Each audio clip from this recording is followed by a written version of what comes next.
네, 북한 문제와 한반도 외교안보 뉴스를 심층 분석하는 한반도 리뷰 시간입니다. 한국국방연구원 안보전략센터 책임연구원이신 이호령 박사와 관련 내용 살펴보겠습니다. 어서 오세요. 네. 지금 우리도 굉장히 더운데 북한도 가마솥 더위가 이어지는 모양입니다. 지금 명사심리변이 인파심리가 됐다 이렇게 말을 하면서 네네. 원산 갈마 해안관광지구에 대해서 지금 북한이 대대적인 홍보를 하고 있더라고요. 네네.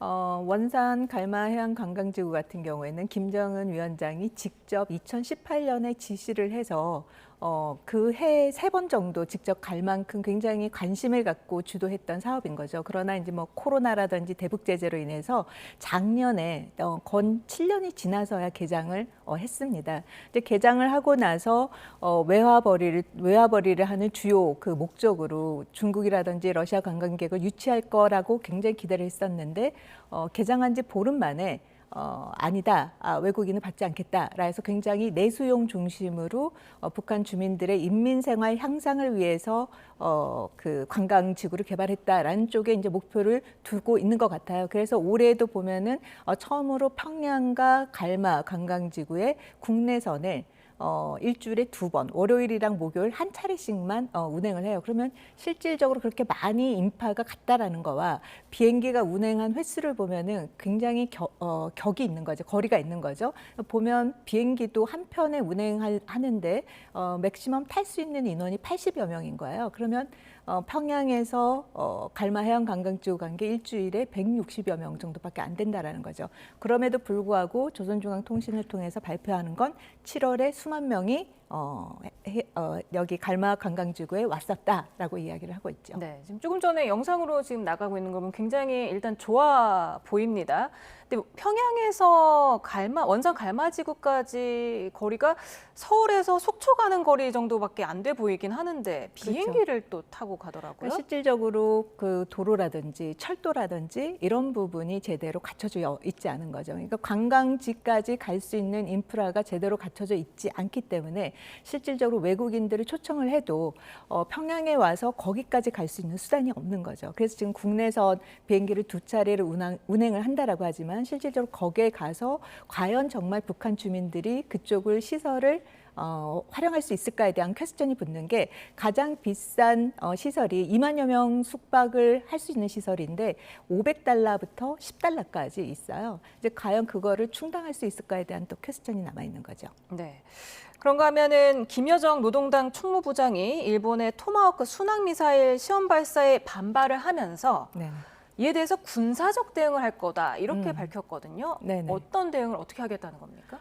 보면은 북한의 그 조선중앙통신을 통해서 나온 발언이 김여정 담화가 있기 전에도 보면 일본에 대한 비난 담화가 굉장히 많아요. 그리고 보면 이 담화의 내용을 보면은 그 필리핀 루손에서 연합훈련을 했을 때 또 일본이 미사일 발사를 했다. 또 이번에도 해상자위대를 통해서 구축하면서 토마호크 미사일 발사를 했다라고 하면서 비판한 내용이 뭐냐면 결국에는 미국이 뒤에서 조정해서 한국이랑 일본이 결국 미국의 요구를 들어주는 그런 한미일 협력 체계에 의해서 기본적으로 북중러에게 위협을 가하는 행위를 하고 있다라는 쪽에 마치 중국과 러시아가 하고자 하는 이야기를 북한이 대변을 하면서 거기에 대한 부분을 이제 군사적인 옵션과 관련돼서 이제는 그전에는 한국과 미국에 대해서 군사적인 어떻게 보면 옵션이나 타겟 같은 거를 강조를 했었는데 이제는 그 부분에 대해서 일본 너희도 거기에다 포함시키겠다라는 그런 암시를 준 부분이라고 볼 수가 있는데 북한의 이러한 태도는 결국에는 한미일의 3자 안보 협력 체계와 관련돼서 반대급부로 북중러 간의 군사적인 협력 대응 체계 를 강화시키고자 하는 그런 목적도 있다라고 보여지고요. 또 하나는 결국에는 일본을 빙자하여 결국엔 북한이 그 장거리 순항 미사일이라든지 중장거리 순항 미사일이라든지 극초음속 미사일 발사 체계라든지 해상에서의 군사력 강화 부분이라든지 이런 거를 달성시켜 나가기 위한 그런 목적도 뒤에 숨어 있다라고 봐야겠죠. 네. 북한이 지난 6일 오후에 원산 일대에서 동해상으로 단거리 탄도미사일을 발사를 했는데 이게 지금 그 말한 대로 일본을 겨냥한 건지 네네. 아니면 이달에 있을 우리 한미연합훈련을 을지 자유의 방패 훈련 이걸 네. 앞두고 좀 경고를 한 건지 어떻게 분석을 하세요? 뭐 두 가지 목적이 다 있다라고 보여져요. 근데 보면은 보통 북한이 해왔던 행태를 보면 항상 한미 연합 훈련이 있던 8월 달에는 그러한 그 미사일 도발이라든지 이런 게 항상 있어 왔었다라는 점. 그다음에 공교롭게도 김여정 담화 바로 다음 날에 미사일 발사를 했는데 흥미로운 점은 올해 보면 북한이 미사일 발사를 10번을 했어요. 그중에 바로 최근이 6월 25일 날 김정은의 군사훈련과 관련된 그 240mm 그 자주포라든지 또 155mm 자주포라든지 그다음에 전술탄도 미사일을 혼합적으로 사용하는 거기를 간거를 대대적인 보도를 했는데 이번 건은 보도가 되고 있지 않아요. 그래서 이런 점을 봤을 때는 굉장히 다른 어떻게 보면은 미사일 그 능력 향상을 위한 그런 테스트일 수도 있고 아니면 그렇게 선전하기까지의 그런 목적을 가지 않은 그런 훈련 연습의 일환 중에도 하나라고도 볼 수가 있겠죠. 네. 그런가 하면 북한 미사일 부대 러시아 배치 동향에 이어서 지금 젤렌스키 우크라이나 대통령은 계속해서 북한군 3만 명 추가 파병설을 주장을 하고 있는데 네. 이게 지금 한반도 안보에는 어떤 영향을 미칠지 좀 우려되는 대목이 있죠?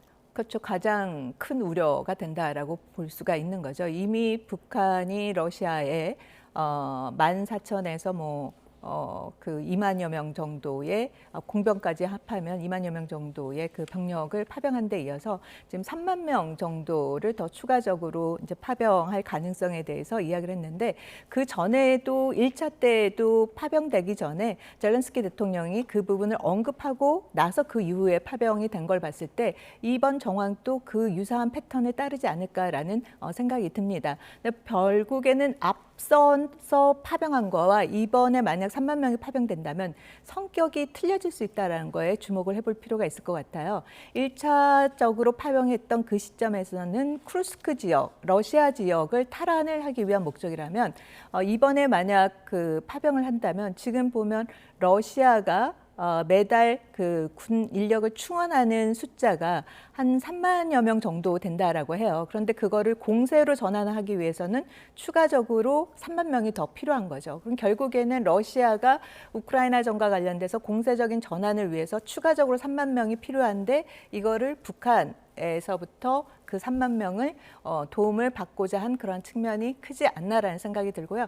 그럼 결국에는 그러한 공격 전선에 이 3만 명이 투입될 가능성이 있고 그들이 다시 돌아왔을 때는 이것이 실전 경험을 한 북한군이 교리라든지 교범이라든지 이후 훈련 체계라든지 그리고 실제로 거기에서 사용했던 지금 보면 상당 부분 북한 무기들이 거기에서 테스트가 되고 있지 않습니까? 그런 측면에서 북한의 무기 체계의 업그레이드 부분도 같이 확보가 될 것이고 또 이전과 다르게 더 많은 병력이 간 만큼 북한이 러시아에게 요구하는 그 수준도 훨씬 더 높아질 거라고 생각이 듭니다. 네. 그런가 하면 미 해병대가 한국에서는 처음으로 자폭 드론을 동원한 실사격 훈련을 실시를 했는데 네네. 이 드론이 우크라이나에 6,000대가량 투입됐던 드론이라면서요? 네, 그렇습니다.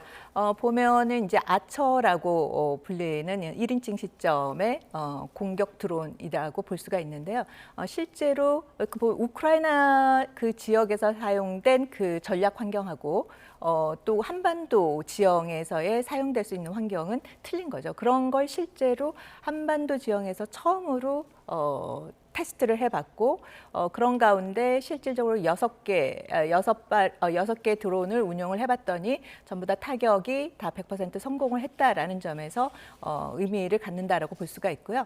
앞서서 말씀드렸듯이 북한이 우크라이나 전 하면 가장 또 특징되는 것 중에 하나가 바로 드론전이지 않습니까?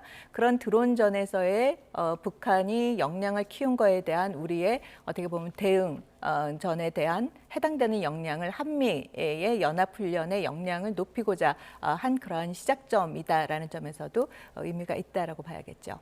그리고 또 미국 국방부가 핵 전략을 재검토하고 있다 이런 보도가 나왔는데 한국과 일본의 전술핵이 전진 배치되는 격변이 발생할 수 있다 이런 분석이 있더라고요.